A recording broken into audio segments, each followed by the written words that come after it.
Ya, Assalamualaikum warahmatullahi wabarakatuh. Waalaikumsalam warahmatullahi wabarakatuh. Kelas Bakti Bina Bangsa Berbudi Berlaksana. Salam Pramuka. Salam. Adik-adik, selamat sore. Pada kesempatan kali ini kita pertama kali bertatap muka sekaligus daring untuk adik-adik kelas 10, nantinya juga untuk adik-adik kelas 11 yang lain. Terkait soal itu, untuk mengisi kegiatan pramuka yang selama proses pandemik ini yang kita memang tidak bisa melaksanakan tatap muka seperti kegiatan-kegiatan yang sudah lampau. Kaitannya dengan itu, kita tetap selalu mengedepankan protokol kesehatan dalam proses kegiatan daring maupun kegiatan tatap muka, dan selalu menjaga kebersihan, selalu memakai cuci tangan dan memakai masker. Pada kesempatan kali ini kakak akan membahas tentang romantika gerakan pramuka, dan pada materi romantika gerakan pramuka ini kita tidak akan mungkin lepas dari namanya sejarah kepramukaan. Sejarah kepramukaan nanti akan ada sesi materinya sendiri yang akan disampaikan pada kelas 10, yang tentunya juga akan disampaikan pada kakak kelas 11 ini atau T2. Kaitannya dengan itu, nanti kakak akan mengupas sedikit kulit luar daripada sejarah gerakan pramuka. Pramuka itu, Kak Agung akan mengupas sedikit tentang sejarah gerakan pramuka, mulai dari gerakan pramuka awalnya muncul kata pramuka sampai dengan kata skot ya. Jadi pramuka itu kalau di luar negeri kan bukan pramuka namanya, tapi beda-beda negara nanti beda namanya. Kalau di Malaysia ada pengkakap Malaysia, nanti kalau di Brunei Darussalam apa namanya itu ada semuanya. Jadi awal muasal daripada kegiatan pramuka itu adalah terilhami oleh kegiatan yang diselenggarakan oleh Robert Stephenson Smith of Boden-Powell, yang biasa kalian sebut sebagai Bapak Pramuka Dunia, atau yang biasa kalian sebut dengan namanya Boden-Powell. Perlu diingat, untuk anak-anak SMA Negeri Bulawati, Ambalan Ki Hajar Dewantoro dan Raden Ajeng Kartini jangan sampai mengatakan Bapak Pramuka Dunia adalah Boden-Powell. Itu salah. Karena Boden-Powell itu bukan Bapak Pramuka Dunia, melainkan bapaknya Bapak Pramuka Dunia. Seperti satu contoh, Agung Suharmanto bin Ahmad Sudarto. Berarti Agung Suharmanto adalah anaknya Ahmad Sudarto. Nah, Boden-Powell itu bukan Bapak Pramuka Dunia, melainkan adalah bapaknya Bapak Pramuka Dunia atau bapaknya Robert Stephenson Smith of Boden-Powell. Sedangkan orang terbiasa mengatakan Robert Stephenson Smith of Boden-Powell itu adalah orang yang paham pramuka. Sedangkan orang yang tidak begitu memahami pramuka akan mengatakan siapakah Bapak Pandu Dunia atau siapakah Bapak Pramuka Dunia. Beliau akan menjawab Bapak Pramuka Dunia adalah Boden-Powell. Itu salah. Karena Boden-Powell itu bapaknya. Paham ya adik-adik sampai sekarang ya, sampai di sini ya. Nah, terkait soal itu, pada tahun 1907 Robert Stephenson Smith of Boden-Powell dipercayakan oleh pemerintah Inggris untuk menyelenggarakan kegiatan semacam perkumpulan remaja, pemuda, dan anak-anak, menyelenggarakan kegiatan semacam perkemahan yang diselenggarakan di Brownsea Island, Inggris. Di Brownsea Island, Inggris diikuti oleh 21 peserta putra. 21 peserta putra. Kaitannya dengan itu, kegiatan yang diilhami oleh Robert Stephenson Smith of Boden-Powell itu akhirnya mendunia dan betul-betul sukses, sehingga banyak negara-negara lain, baik itu negara di Eropa ataupun di benua-benua lain, menyelenggarakan kegiatan yang sama, yaitu kegiatan perkemahan pada tahun 1907. Kaitannya dengan itu, setelah terselenggaranya kegiatan perkemahan tingkat dunia itu tadi yang diselenggarakan di Brownsea Island oleh Robert Stephenson Smith, akhirnya negara-negara yang ada di Eropa termasuk Belanda menyelenggarakan kegiatan yang sama, sehingga pramuka masuk ke bumi Indonesia. Yang membahas siapa? Belanda pada tahun 1912. Pada tahun 1912 itu terselenggarakan sampai akhirnya menjadi bermunculan kepanduan-kepanduan yang bertebaran di seluruh Indonesia. Ada sekitar 60 kepanduan. Mulai ada Hizbul Weton, ada Kepanduan Rakyat Indonesia, ada PPI, ada Nahdlatul Ulama. Semuanya berasumsi ke kegiatan pramuka yang dulu namanya bukan pramuka tapi kepanduan. Sehingga lambat laun itu menjadi bertebaran sekali kegiatan-kegiatan kepanduan di tingkat organisasi-organisasi masyarakat yang ada di Indonesia saat itu yang dipelopori oleh PPI. Sehingga Insinyur Soekarno yang saat itu menjadi Presiden Republik Indonesia mengeluarkan surat keputusan Presiden dengan nomor 238 tahun 1961, yaitu merubah kepanduan-kepanduan yang ada di seluruh Indonesia yang bermacam-macam namanya, dari kepanduan mungkin Muhammadiyah, kepanduan Hizbul Wathan, kepanduan Nahdlatul Ulama, atau mungkin ada lagi kegiatan-kegiatan pramuka semacam itu yang namanya merujuk kepada kegiatan kepanduan.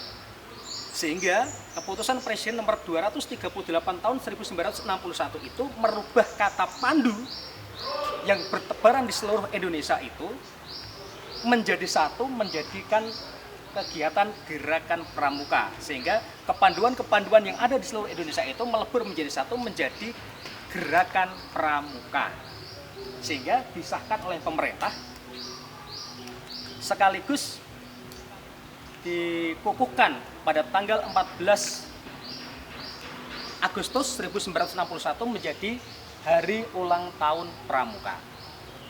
Sementara sampai di situ yang dapat Kak Agung sampaikan. Ada yang perlu ditanyakan dari kakak-kakak T2 yang mengikuti kegiatan tatap muka pada kesempatan sore hari ini? Adakah Kak Angga mungkin? Kak Mega? Kak Anggi? Yang lain mungkin?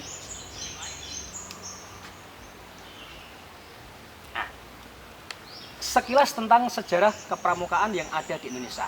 Kembali kepada materi semula, bahwasanya kita akan memberikan materi romantika gerakan pramuka. Adik-adik mungkin akan bertanya-tanya kenapa kok di pramuka itu ada istilah siaga, ada istilah penggalang, ada istilah penegak, ada istilah pandega. Itu merupakan golongan atau golongan usia yang ada di kegiatan pramuka. Kaitannya dengan itu mestinya adik-adik akan bertanya, kok awal mulanya bisa ada kata-kata siaga itu bagaimana Kak Agung? Kok awal mulanya juga ada kata-kata pandega itu diambil dari makna yang bagaimana? Tentunya adik-adik bertanya atau tidak bertanya sama sekali, atau bahkan tidak mudeng sama sekali. Ayo, mungkin ada rasa penasaran dari dalam diri adik-adik T2 kaitannya tentang materi romantika gerakan pramuka. Romantika itu silsilah munculnya pertama kali, kenapa kok ada istilah siaga? Neng siaga itu ada mula, bantu, tata, ya. Nanti ada penggalang ramu, rakit, terap, penegak, kenapa ada penegak bantara, ada penegak laksana, atau mungkin adik belum tahu. Ya mungkin sekelas info saja untuk itu ya, nanti menjadikan sebuah materi karena ini nanti juga akan menjadi pembelajaran buat adik-adik kelas 10.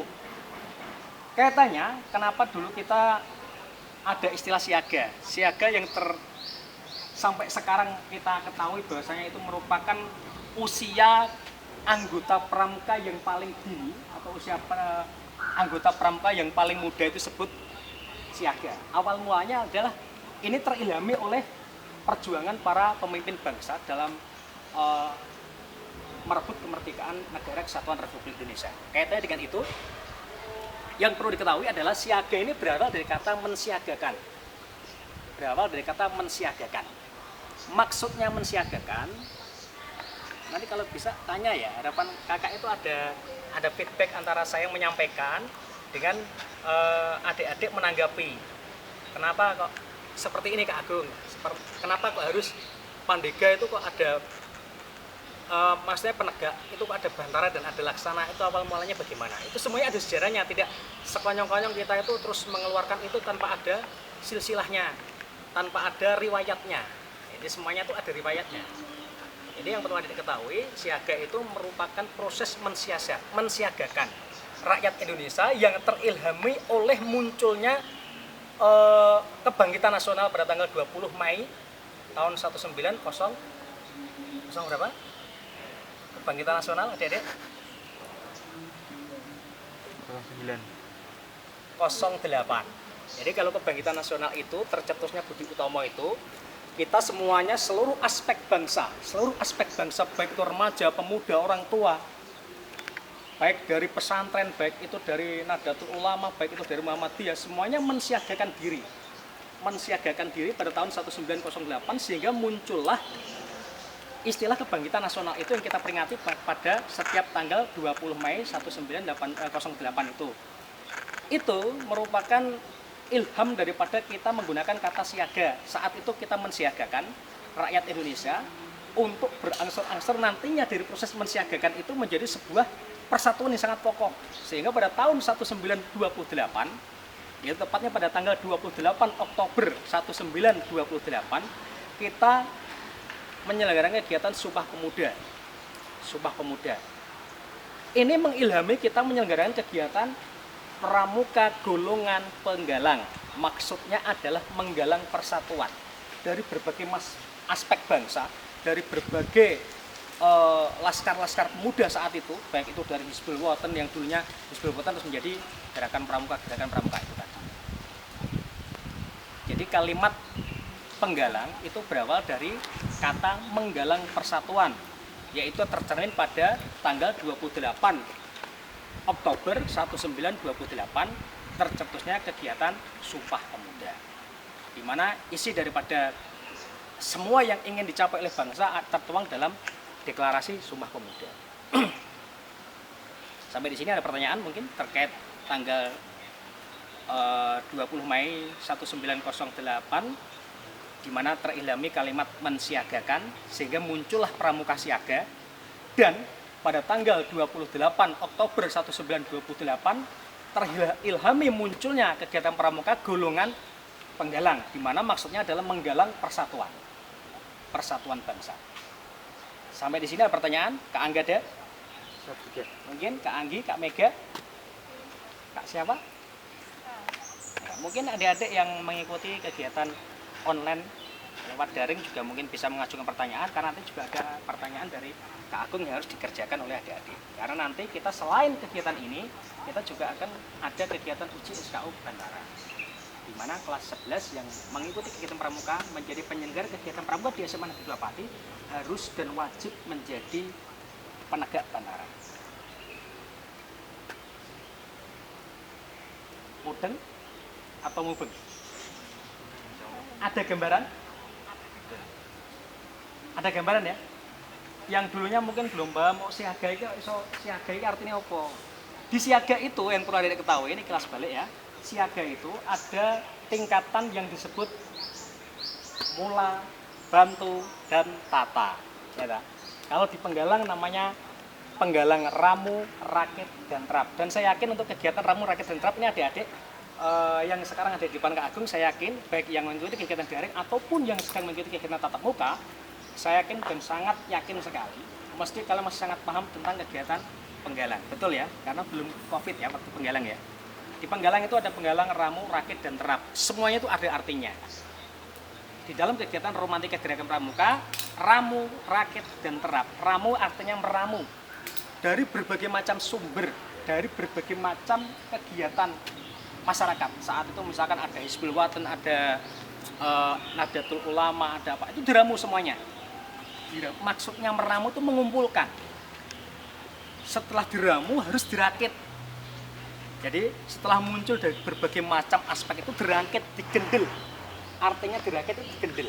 Jadi ramu, rakit, terap. Setelah digendel, dirakit, disatukan lewat Sumpah Pemuda itu tadi, akhirnya diterapkan untuk menyongsong kemerdekaan, untuk merebut, di mana itu terilhami lewat romantika gerakan pramuka, muncullah kalimat atau kata-kata penegak, menegakkan persatuan. Jadi setelah diramu, rakit, terap, setelah diterapkan, dipraktekkan dalam kehidupan sehari-hari untuk merebut kemerdekaan Republik Indonesia, muncullah kata-kata penegak, di mana penegak itu akan ada dua tingkatan, penegak Bantara dan penegak Laksana. Maksudnya di sini, penegak Bantara itu adalah menegakkan persatuan dengan adanya pengawalan. Karena kata-kata Bantara itu artinya adalah pengawal. Coba adik-adik buka di Kamus Bahasa Indonesia, Bantara itu artinya adalah pengawal.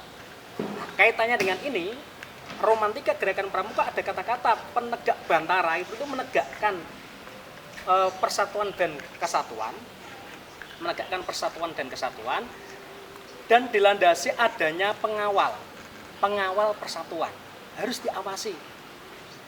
Setelah itu dilaksanakan untuk proses pelaksanaan daripada kemerdekaan.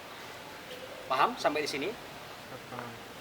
Jadi besok lagi kalau ada pertanyaan, kok ada kata-kata siaga awalnya dari mana? Maksudnya siaga itu mensiagakan semua lapisan masyarakat untuk bisa bergabung jadi satu pada deklarasi tanggal 28 Oktober 1928. Sehingga terilhami dari situ muncullah kalimat mensiagakan.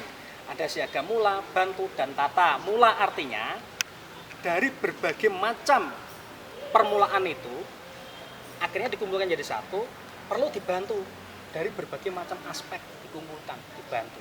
Setelah dibantu, dapat bantuan dari mana-mana, ditata untuk dipersiapkan, digendel jadi satu, tercetuslah Sumpah Pemuda. Baik, sampai di sini mungkin ada pertanyaan. Nanti kalau tidak ada pertanyaan akan saya lanjutkan sampai ke tingkat yang lebih tinggi, yaitu di golongan Pandega. Perebutan kemerdekaan Republik Indonesia pada tahun 1945 itu akhirnya ada muncul kata Pandega. Pandega di sini memiliki arti adalah memandegani pembangunan, mengisi kemerdekaan dengan proses pembangunan. Paham? Sampai di sini romantika gerakan pramuka sudah saya sampaikan. Mungkin kalau ada pertanyaan dari adik-adik saya tunggu.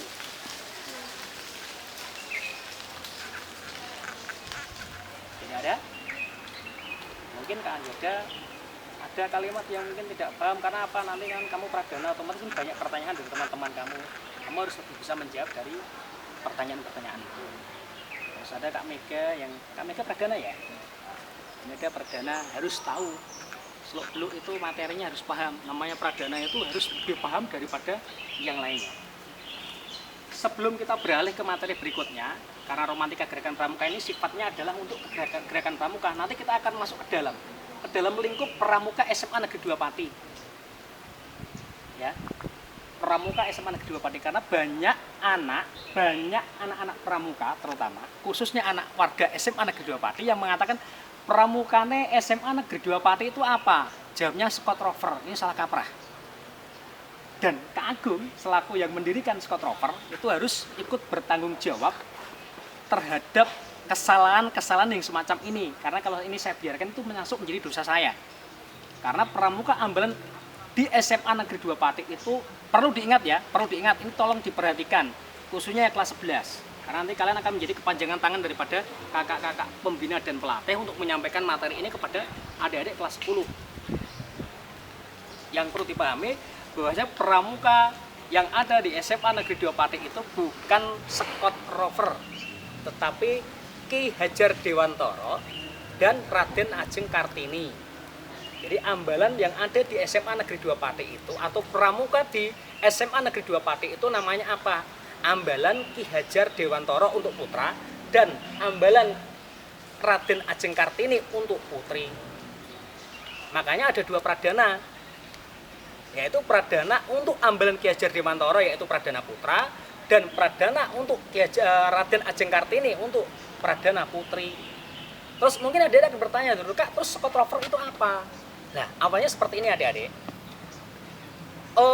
Di SMA Negeri 2 Pati, baik di SMA Negeri 2 Pati ataupun di sekolah-sekolah yang lain, biasanya kalau kelas 11 setelah dia menyelesaikan kegiatan pelantikan bantara yang umum itu, dia akan secara otomatis menjadi T2. T2 itu singkatan daripada tingkat.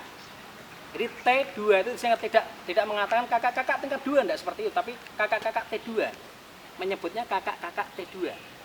Nah, kakak-kakak T2 itu secara otomatis seluruh siswa yang mengikuti kegiatan pelantikan bantara yang ada di SMA Negeri 2 Pati, yaitu ada di ambalan Ki Hajar Dewantara dan Raden Ajeng Kartini, berarti dia sah dan boleh menyandang predikat kakak T2. Nah, terus biasanya karena ketidaktahuan yang salah kaprah, seluruh T2 ini akan menjadi kakak-kakak senior buat adik-adiknya, yang mana nanti akan menyelenggarakan kegiatan pramuka yang ada di ambalan. Satu contoh kita sebut ambalan Ki Hajar Dewantara dan Raden Ajeng Kartini. Secara otomatis seluruh T2 itu akan menjadi kakak tingkatnya oleh adik-adik anggota ambalan Ki Hajar Dewantara dan Raden Ajeng Kartini yang ada di SMA Negeri 2 Pati, khususnya kelas 10. Saat itu saya bingung, selaku pembina yang awalnya saya mendidik di sini pada tahun 19 mohon maaf, tahun 2000 pas kayaknya ya, tahun 2000. Awalnya saya di sini saya bingung, ini kalau saya tidak membuat mesin pencetak T2-nya, karena secara otomatis seluruh anak-anak kelas 10 yang naik ke kelas 11 dan sudah mengikuti kegiatan pelantikan Bantara, secara otomatis seluruh kelas 11 itu berat menjadi T2, di mana dia disebut T2. Akhirnya saya bingung, saya harus membuat suatu tim. Tim ini menjadi kepanjangan tangan daripada pembina yang berfungsi sebagai motor penggerak kegiatan pramuka yang ada di SMA Negeri 2 Pati. Akhirnya saya menciptakan namanya Squad Rover. Dulu tidak pakai nama Squad Rover, tapi awalnya menggunakan saya sebut tim inti daripada T2 yang beranggotakan kurang lebih sekitar maksimal biasanya 70 anak, di mana mereka memiliki tugas mengakomodir, menjadi pionir di lapangan, menjadi penyelenggara kegiatan, menjadi kepanitiaan setiap kali ada kegiatan pramuka yang ada di SMA Negeri 2 Pati. Taruh saja mereka adalah Dewan Pengurus Ambalan. Untuk membedakan mana T2 dan mana tim khusus, itu saya menyelenggarakan suatu kegiatan yang dibentuk dalam wadah namanya tim khusus.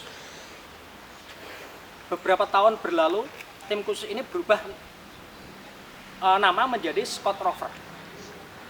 Makanya boleh dikatakan tim khusus ini merupakan tim elit yang saya bentuk di dalam gerakan pramuka, khususnya di Ambalan Ki Hajar Dewantara dan Raden Ajeng Kartini, di mana dia akan saya cetak menjadi manusia-manusia atau anak-anak yang memang berkualitas, memiliki kemampuan khusus di bidang kepramukaan, yang nanti akan menjadi fasilitator kegiatan lapangan buat adik-adik kelas 10. Menjadi penyelenggara kegiatan, tepatnya menjadi panitia penyelenggara setiap kegiatan yang berkaitan dengan kegiatan pramuka yang ada di SMA Negeri 2 Pati. Jadi sampai sekarang adik-adik sudah bisa mengilhami, karena apa? Setiap kali ada bikin grup mesti sebutnya Squad Rover SMA 2, pasukan khusus Squad Rover SMA 2, atau saya bingung. Sehingga seolah-olah kayak Squad Rover ini merupakan organisasi yang berdiri sendiri antara pramuka dan Squad Rover. Jadi seolah-olah mereka adalah bukan satu birokrasi satu. Padahal sebenarnya Squad Rover itu adalah bagian daripada Ambalan Ki Hajar Dewantara dan Raden Ajeng Kartini. Jadi induk yang lebih besar adalah Ki Hajar Dewantara dan Raden Ajeng Kartini. Di dalamnya ada T2, ada T1, gitu. T2 belum tentu anggota Squad Rover, tapi kalau anggota Squad Rover secara otomatis dia adalah T2. Paham sampai sini? Jadi jangan sampai salah. Bahwasanya Squad Rover ini adalah pasukan inti atau pasukan khusus yang memang dipersiapkan secara khusus untuk menjadi motor penggerak, pengakomodir daripada kegiatan pramuka yang ada di SMA Negeri 2 Pati. Paham sampai sini ya? Jadi tepatnya adalah dia pasukan elitnya pramuka di SMA Negeri 2 Pati. Itu Squad Rover. Nah, pada sesi yang lain nanti kakak akan sampaikan beberapa materi terkait tentang Squad Rover itu apa, nanti akan saya kupas tuntas. Karena ini nanti akan menjadikan diri kalian mengetahui secara pasti apa itu Squad Rover, sehingga tidak terjadi simpang siur dan tumpang tindih pengertian. Kita nanti cermat sedikit tentang kegiatan Squad Rover. Jadi kegiatan Squad Rover adalah merupakan materi atau merupakan pasukan khusus, maksudnya saya ulangi, Squad Rover merupakan pasukan khusus yang ada di SMA Negeri 2 Pati, tepatnya ada di Ambalan Ki Hajar Dewantara dan Raden Ajeng Kartini, memiliki tugas yaitu menjadi pengakomodir atau menjadi pionir di lapangan, penyelenggara kegiatan pramuka di SMA Negeri 2 Pati. Jadi seluruh adik-adik T2 yang memang berkeinginan untuk gabung di Squad Rover, otomatis kalau kalian menyebutnya misalkan T2 ya, itu berarti kelas 11 semuanya yang ikut daring saat ini itu juga T2. Tetapi tidak semua T2 adalah anggota Squad Rover. Anggota Squad Rover merupakan pengejawatan daripada kegiatan Dewan Pengurus Ambalan. Paham? Dulu saya mendidiknya tak kasih nama mengikuti kegiatan pendidikan Squad Rover. Nah, untuk adik-adik ini adalah anggota Squad Rover generasi ke-20. Silakan mulai hari ini harus dipikirkan tentang nama yang tepat untuk generasi kalian apa. Karena kakak-kakak kelas kalian semuanya juga punya generasi seperti Roge Tilas, Roge Rolas, Roge Galas, ada lagi Roge Julas, itu ada. Nanti adik-adik silakan buat, misalkan karena ini berkaitan dengan rover generasi COVID ya, ditambahi rover generasi COVID-19 ya boleh gitu ya. Jadi generasi ke-20 itu merupakan rover generasi ke-20 itu merupakan rover generasinya COVID. Jadi boleh misalkan harus tambahi seperti itu boleh.